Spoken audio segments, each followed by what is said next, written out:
भगवते वासुदेवाय। श्रीमद्भागवत महापुराण की जय। श्री व्यास जी महाराज की जय। श्री सुखदेव जी महाराज की जय। निताय गौरी हरि बोल। चित्तसार सिंधु सर्वस्व भगवान श्री राधा गोविंद के चरण कमल को याद करते हुए हम सब चातुर्मास व्रत के शुभ अवसर पर श्रीमद्भागवत कथा के 12वें दिवस में प्रवेश करने जा रहे हैं। हम सब कल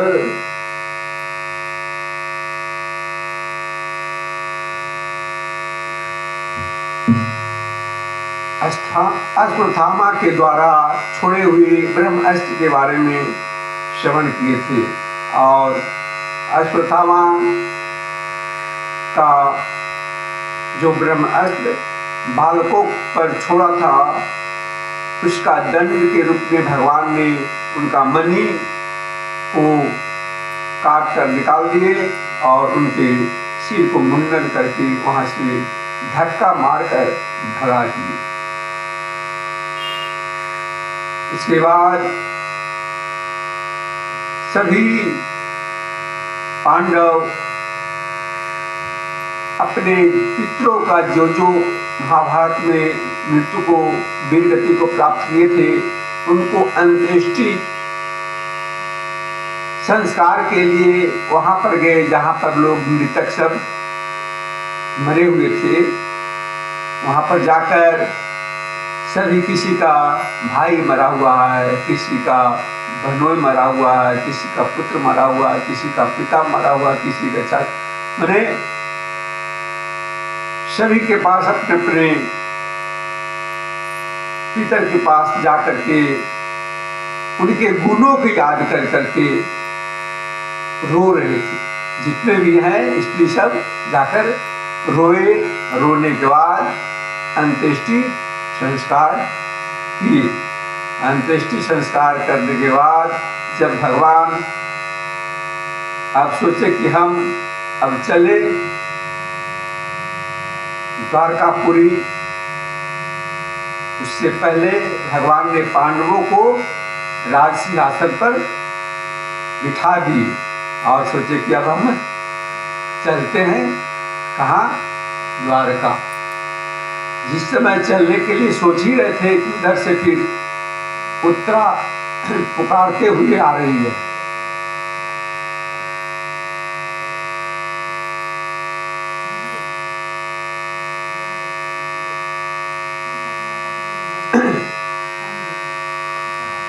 कहते हैं उत्तरोदवाच पाहि पाहि महायोगिन, पाहि पाहि महायोगिन देव देव जगद्गुरो, नान्यं तद्भयं पश्यं यत्र मृत्यु परस्परम। आभिद्रवती यापीश शरण्य अपशे व्यूहो कामो दहतो मानाथ मामे पार्वो निष्पक्षता। कहते हैं उत्तरा कि देवाधिदेव जगदीश्वर आप महायोगी हैं। देवाधिदेव जगदीश्वर आप महायोगी हैं। देखो यहाँ क्या क्या हो रहा है। एक योगी होता है, एक योगीश्वर होता है, एक महायोगेश्वर होता है। योगी क्या, जो योग करके साधना करके परमात्मा की प्राप्ति करे उसको योगी कहते हैं। और योगीश्वर भी कोई होता है जो भगवान शंकर महादेव जो है योगीश्वर है, योगियों की ईश्वर। क्या है? योगियों की ईश्वर। लेकिन भगवान श्री कृष्ण कौन है? महायोगी, महायोगेश्वर, सभी योगों के ईश्वर। जितने भी योग है सबका ईश्वर यानी महायोगेश्वर, माने उनसे बड़ा कोई योगेश्वर नहीं हो सकता है। वो महायोगेश्वर है, महायोगी है। क्यों है? क्योंकि एक बार में लाखों का रूप ले सकते हैं, हजारों का रूप ले सकते हैं योग के कारण। यानी परमात्मा स्वरूप श्री कृष्ण एक बार में कितने बार ले सकते हैं? लीला आगे सुनेंगे कि ब्रह्मा जी जब इनके गौ बछड़ा को चुराकर ब्रह्मलोक लेकर चल गए, जितने भी गौ बछड़ा था सबको लेकर चल गए, तो भगवान श्री कृष्ण तो सबके साथ क्या कर रहे थे? भोजन कर रहे थे। इनके बाल लीला में है कि सब सखा साहब गौ बछड़ा छोड़ दिया, चल रहा है अपने आकर के टिफिन, जिसको बोलता है टिफिन करना, वो सब आकर के बीच में श्री कृष्ण, आप चारों तरफ उनके गोप सखा। अब गोप सखा सब भोजन कर रहे हैं, उसको भोजन उसको दे रहा, उसको भोजन उसको दे रहा, उसको भोजन, मैंने सब बात चुके। लेकिन उनमें एक मंगल नाम के ब्राह्मण था जो बहुत गरीब था, इतना गरीब था कि उसका वर्णन नहीं है। उनकी माँ उनको भोजन नहीं दे पाती थी, तो 2-3-4 दिन के छाछ था, मट्ठा जिसको होता है, छाछ था जो खट्टा पूरा होता है, वो लेके गए थे छुपा करके। तो सब श्री कृष्ण को बहुत मानते थे, सखा अपने प्राणों से भी ज्यादा प्रिय।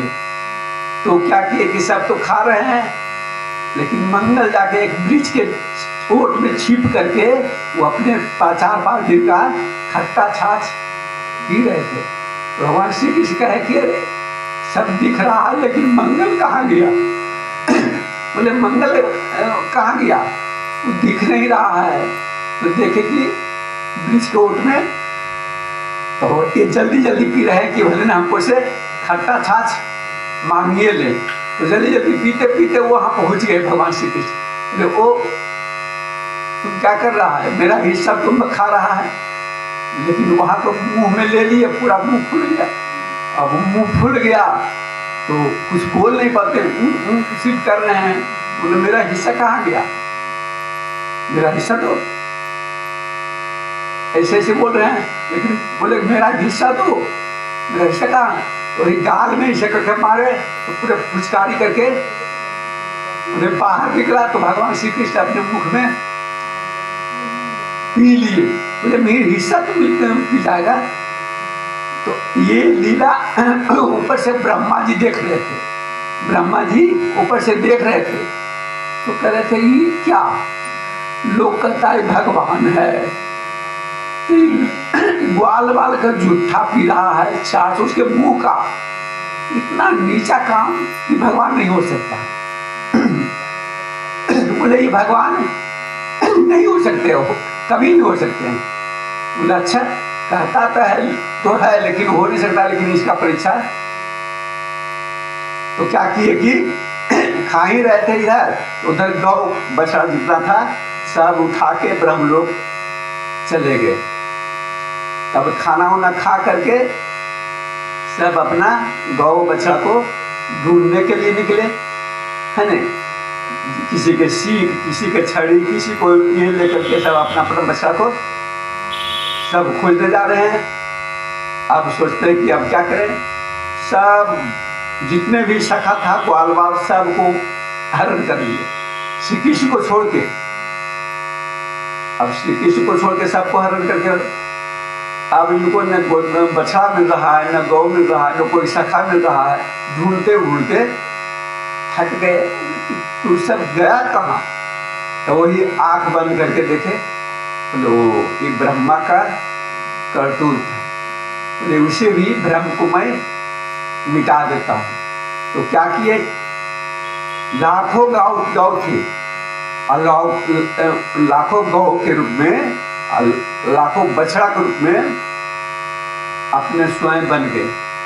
बछड़ा गौ सब रूप में ये, और जितने भी ग्वाल वाल था सब ग्वाल वाल के रूप में, जैसे जैसे जिनका पुत्र था जौन जौन चेहरा का वैसे वैसे ही बन गए। जैसे जैसे व्रत था, सीख था, डंडा था, वैसे ही और ये प्रभु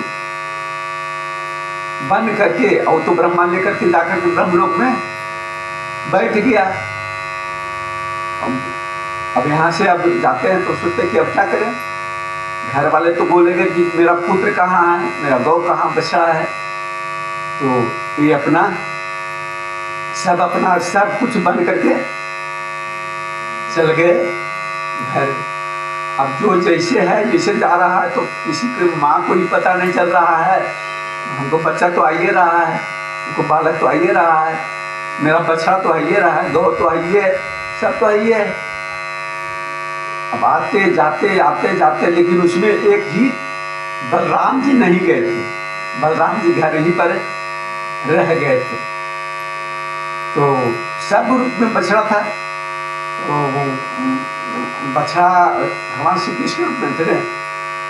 तो एक बार की बात है, ऐसे ही प्रत्येक दिन चराने गौ जा रहे हैं, आ रहे हैं, अपने खुद सब रूप में आ रहे हैं। ऐसी करते करते 1 वर्ष हो गया। 1 वर्ष भी किसी को पता नहीं चला कि मेरा पुत्र का किडनैप हो गया, हरण हो गया, मेरा बछड़ा का हरण हो गया। वही महायोगीश्वर श्री कृष्ण लीला कर रहे। एक बार की बात हुआ कि एक बछड़ा को देख करके एक गौ माता ने जैसे ही देखा अपना पगहा उगहा तोड़ करके उनको से खिलाने के लिए, तो उसी जगह बलराम जी देख रहे थे कि ऐसा तो कभी नहीं होता था। लेकिन क्या कारण है, क्योंकि भगवान श्री कृष्ण सबके प्रिय थे। तो जितने भी बछड़ा था, तो बछड़ा रूप में तो श्री कृष्ण थे। तो गौ माता श्री कृष्ण को अपने गले लगाने के लिए, अपने दूध पिलाने के लिए इतना जोर से दौड़े। तब फिर ध्यान लगा के बलराम जी देखे कि लीला क्या चल रहा है, हमको समझ में नहीं आ रहा। तो देखे कि सब बछड़ा, जितना भी बछड़ा है, बछड़ा रूप में श्री कृष्ण है। फिर देखे सब ग्वाल वाल के रूप में श्री कृष्ण है। तब जाके श्री कृष्ण बोले कि ये क्या लीला चल रहा है। तो दाऊ बोलना मत किसी को, ये लीला अब अंतिम होगा। तो बोला कि अब हम ब्रह्मा जी को सिखाते हैं कि अब ब्रह्मा जी देखने के लिए आते हैं कि उधर से कि 1 वर्ष में कन्हैया तो जो ग्वाल वाल है नंद के छोरा, वो तो विरह में रो रो के पतला हो रहा होगा। अब जाते हैं तो देखते हैं कि जितना गौ जितना बछड़ा को छुड़ाए थे उतना बछड़ा सब चल रहा है, जितने ग्वाल वाल को छुड़ाए थे सब खेल कूद रहा है। बोले ये कैसे हो सकता है कि मेरे कारागार से छूट के चला है, फिर जाके अपने कारागार में। तो बोले वो तो वैसे ही है, वहाँ भी वो वैसा ही है पड़ा हुआ, यहाँ भी हो, कभी यहाँ जाए कभी वहाँ जाए कभी वहाँ। मैंने कि ब्रह्मा जी को भी दिमाग मती भ्रम हो गया कि हो क्या रहा है। तब प्रभु देख के मुस्कुराए, बोले कि ठीक है सब। तो इधर देखिए रहे थे कि ये भगवान श्री कृष्ण ब्रह्मलोक चले गए। अब ब्रह्मलोक जाकर के ब्रह्मानी से इनके पास भी जाकर के ब्रह्मा जी का रूप ले लिए। अब ब्रह्मा जी के रूप लेकर के कहते द्वारपाल के कि आजकल बहुरूपिया ब्रह्मा घूमते रहता है, आजकल बहुरूपिया ब्रह्मा घूमते रहता है। जो आएगा कोई ब्रह्मा के रूप में तो उसको आने मत देना। बोले उसे अंदर प्रवेश होने नहीं देना। आइए जाकर के ब्रह्मा जी के आसन पर बैठ गए। अब तो हूबहू प्रभु है ये हैं, तो देख करके सब प्रणाम करके बैठे। फिर पीछे से ब्रह्मा जी जाते हैं, तो ब्रह्मा जी है ये, बोले बंद। बोले आप कहाँ? बोले मैं आपका राजदेव ब्रह्मा हूँ। तुम कहाँ? ऐसा ऐसा रुपया बहुत है, बहुत है। बोले जाओ। बोले नहीं मैं तुम्हारा ही हूँ। ज्यादा बोल देगा नहीं तो बोले अब क्या करें? जबरदस्ती डांटने लगे पता है। तो दरबानी ने 2-4 लगाए और पीछे भगा दिया। ब्रह्मा आप श्री कृष्ण वहां तो मुस्कुरा रहे हैं। तो फिर अब ब्रह्मा जी सोचे कि अब क्या करें? तब ब्रह्मा जी ध्यान करके देखते हैं तो मेरे पद पर भी श्री कृष्ण है, जितने भी है ग्वाल के रूप में और जितने भी बछड़ा के रूप में श्री कृष्ण है।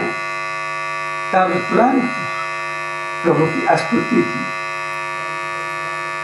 ये प्रभु की ये महायोगेश्वर है जो कि लाखों करोड़ों का रूप धारण कर सकते हैं। अब जो जैसा है उसी रूप में इन्हीं का नाम है महायोगेश्वर। कभी भी कुछ भी कर सकते हैं। इन्हीं को कहते हैं उत्तरा पुकार रही है कि हे महायोगी आप मेरी रक्षा कीजिए, रक्षा कीजिए। आपके अतिरिक्त इस श्लोक में मुझे अभय देने वाला कोई नहीं है। क्यों? क्योंकि उनकी सास बता दिए थे कि जाना तो उन्हीं के शरण में जाना, दूसरे के शरण में नहीं जाना। क्योंकि यहाँ बता रहे हैं कि क्योंकि यहाँ सब परस्पर एक दूसरे को शत्रु मारने पर उतारू हैं, मृत्यु के निमित्त बन रहे हैं। प्रभु आप सर्वशक्तिमान हैं। यह दहकते हुए लोहे का जो बाण आ रहा है, इससे भले ही हमको मार दे, लेकिन मेरे पुत्र मेरे बालक को रक्षा करे। वो कहते ही उनको उनके गर्भ में चल गए थे और जाकर के उनकी रक्षा किए और रक्षा करके के अब इधर भी जा रहा है। एक बाण तो उधर जा रहा है, इधर 5 पांडवों की तरफ भी 5 बाण आ रहा है, वही ब्रह्मास्त्र।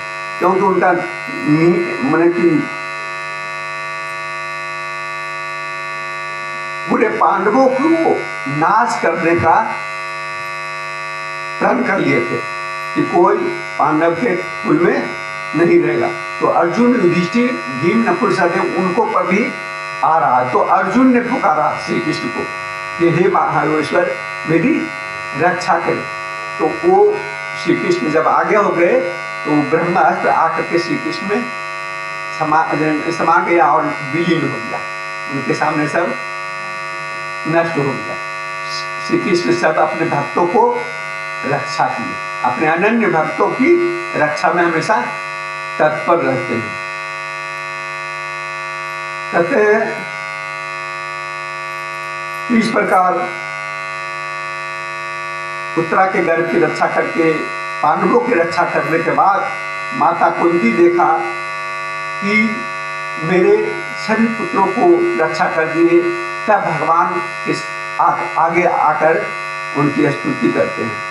अब देखिए माता कुंती स्तुति कैसे करते हैं। इस स्तुति को याद रखना चाहिए, इस स्तुति को हमेशा स्मरण रखना चाहिए।